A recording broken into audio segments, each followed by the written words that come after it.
Today, we're digging into a massive development from the Pi network.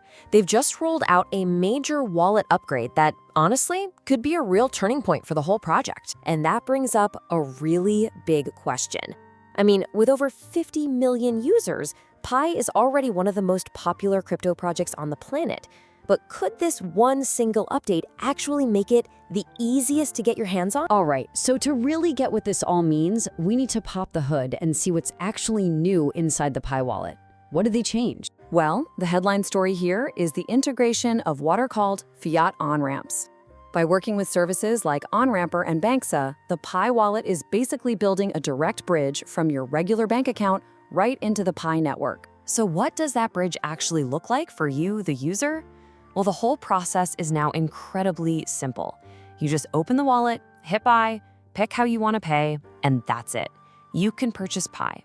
It's all about removing those complicated, clunky steps that so often get in the way with crypto. And just look at the options this opens up. We're talking about the stuff you use every single day.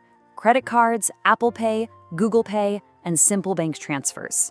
This takes buying Pi way beyond the world of just crypto experts and puts it into everybody's hands. You know, this really shows a fundamental shift in the wallet's whole purpose.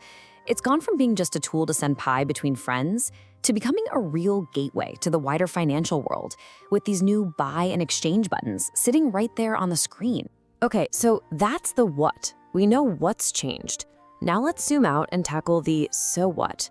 Why does this update actually matter so much for the future of Pi? We mentioned that term fiat on-ramp a second ago, and it's really the key to all of this. It sounds technical, but it's not. Think of it simply as a bridge that lets you turn your regular money, dollars, euros, whatever, directly into a cryptocurrency like Pi without ever having to leave the app. And you have to consider the sheer scale we're talking about here.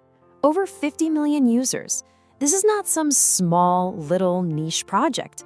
And for every single one of those 50 million people, this update carves out a direct path to actually using the network in the real world. That huge barrier that used to exist between being curious about Pi and actually participating, it just got a whole lot smaller. So you can see this isn't just them dropping in a random feature. It's a really strategic move, and it has 3 clear goals. 1, make it way easier for new people to get involved. 2, boost the potential liquidity for the token. And 3, speed up its adoption in the real world. And those 3 things, they all feed into each other. This whole update really feels like it's setting the stage for what's coming next. So let's look down that road a bit and see what this could mean for Pi's journey into the mainstream. Let's ground this in a few market numbers because they tell a pretty interesting story. At the time of the report, the price was hovering around 44 cents, with a trading volume of over $60 million in just 24 hours. And get this, a fully diluted valuation of over 44 times billion dollars. That shows there's some serious financial weight and attention on this project. And it looks like the wallet's evolution is far from over. The next big thing on the horizon seems to be the ability to access exchanges directly from inside the app. That's another huge step in making things as seamless as possible for users. You can really feel this shift in the Pi community too.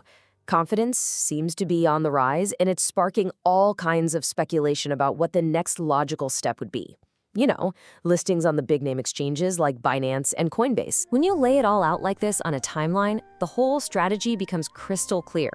Pi started with mobile mining to build that massive user base. Now we're right here in phase 2 with the wallet and fiat integration. Next up is that in-app exchange access, and all of it is building towards that ultimate goal, becoming a truly widespread digital currency. So when you put all of these different pieces together, it becomes obvious that this isn't just some run-of-the-mill update. This feels like a genuinely pivotal moment for the Pi network. And here's the bottom line. This upgrade is a signal. It's the network basically saying, we're ready. Ready for more real-world use, ready for major exchange partnerships, and ready to build out even more powerful financial tools. Which brings us right back to that huge final question. For years, a lot of people have seen Pi as this fascinating experiment in mobile crypto. But now that this bridge to the traditional financial world has been built, Is this the update that finally takes Pi from being a mobile curiosity to a mainstream currency?